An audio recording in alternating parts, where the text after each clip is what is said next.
ఇక హైదరాబాద్లోని అబిడ్స్ రామకృష్ణ థియేటర్ వద్ద పెను ప్రమాదం తప్పింది. భవన నిర్మాణ పనుల్లో ఉపయోగించే క్రేన్ ప్రమాదవశాత్తు కూలిపోయింది. పలు వాహనాలు ధ్వంసమయ్యాయి. అయితే ప్రమాద సమయంలో అక్కడెవరూ లేకపోవడంతో ప్రాణ నష్టం తప్పింది.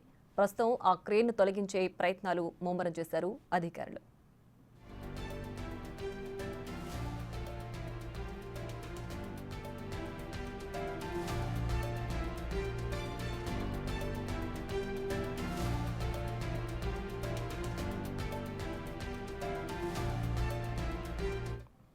ఇక ఇదే అంశానికి సంబంధించి మరింత సమాచారం మా ప్రతినిధి సుజాత అందిస్తారు.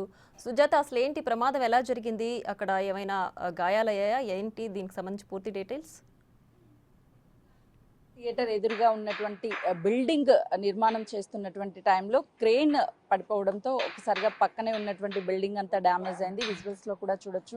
50 మీటర్స్ ఉన్నటువంటి ఈ క్రేన్ పక్కనే ఉన్నటువంటి బిల్డింగ్ మీద పడడంతో ఇక్కడ ఉన్నటువంటి పిల్లర్స్, గోడలు అవన్నీ డ్యామేజ్ అయ్యాయి. ఆ టైంలో ఎవరూ లేకపోవడం వల్ల ఎలాంటి ప్రమాదం జరగలేదు అని చెప్తున్నారు. అసలు ఏం జరిగింది ఏంటి అని చెప్పి ఇక్కడ ఇదే బిల్డింగ్ కి సంబంధించి కింద హాస్పిటల్ రన్ చేస్తున్నటువంటి వాళ్ళు ఉన్నారు, వాళ్ళతో మాట్లాడదాము. సార్ చెప్పండి సార్, ఈ బిల్డింగ్ లో చాలా హాస్పిటల్స్ ఉన్నాయి, ఎంతో ఓల్డ్ బిల్డింగ్. నిన్న ఏ సమయానికి జరిగింది, ఏం జరిగింది? అరౌండ్ 5:30 అట్లా అయిందండి. నిన్న ఆఫీస్లో కూర్చున్నాను. ఆఫీస్ కొంచెం ప్యాక్ ఉంటుంది, అందులో వాన వస్తుంది, అది గాలి వస్తుంది తెలియదు. సీసీటీవీ కెమెరాస్ ఉన్నాయి. సడన్గా అన్నీ షేక్ అయినట్లు దడ దడ దడ అర్త్క్వేక్ వచ్చిందేమో, మా స్టాఫ్ అంతా పరిగెత్తున్నారు. ఏం భయపడేది లేదు, అరుస్తుంది అర్త్క్వేక్. పిల్లర్ దగ్గర నిలబడి అంటే లేదు సార్ క్రేన్ పడిపోయింది అని వాళ్ళు చెప్తే నేను బయట వచ్చిన. బయట వస్తే ఎవరి ఇంజరీ మా దగ్గర ఎవరి ఇంజరీ లేదు, ఏం ప్రాబ్లం లేదంటే సరే పర్వాలేదు అంటే మళ్ళీ మా పక్క షాప్ వాళ్ళు అన్నారు లేదు ఆపరేటర్ నడుస్తుంది, అది లిఫ్ట్ ఆపరేటర్ కూర్చొని ఉన్నారు. అప్పుడు కరెంట్ పోయింది, అయితే లిఫ్ట్ పని చేయదు. పైన రావాలంటే కూడా కష్టం, ముందు స్టెప్స్ ముందు వచ్చి అప్పటిదాకా తెలిసింది ఎవరు లేరు, మంచికి లిఫ్ట్లో ఎవరు లేరు అని. ప్రమాదం లేదని చెప్పడం. మళ్ళీ అయినా ఎట్లయినా పైన వస్తున్నాం కదా, వచ్చి చూస్తే ఇప్పుడు కొలెటరల్ డ్యామేజ్ ఎంత అయితే అది అయితే ఐడియా వస్తలేదు. రాత్రి కూడా ఇప్పుడే వచ్చి చూస్తున్నామని. క్రేన్ అయితే పడింది, స్లాబ్ చాలా దగ్గర పోయింది. సో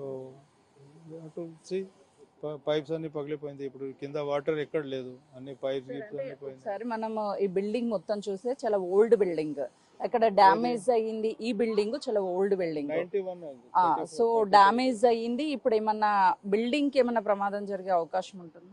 అవకాశం ఉంటుంది, ఎందుకంటే ప్రమాదం పాతది అని లేదు. లక్కీలీ బిల్డింగ్ స్ట్రాంగ్ ఉంది అనే ఎక్కువ ప్రమాదం కాలేదు. కానీ ఇప్పుడు అన్ని పిల్లర్ మీదనే పడింది. అవి సో షేక్ అయినట్లు చూస్తే ఆల్మోస్ట్ 6 to 8 inches షేక్ అయి ఉంటుంది. కింద ఫ్యాన్స్ గిన్స్ అన్ని పడిపోయినాయి కింద. అయితే బిల్డింగ్ స్ట్రక్చరల్ అసెస్మెంట్ చేయాలి తర్వాత. ఇంత పెద్ద క్రేన్ పడినప్పుడు బిల్డింగ్ కూడా ఎలా అయినా సరే డ్యామేజ్ అయ్యి ఉంటుంది.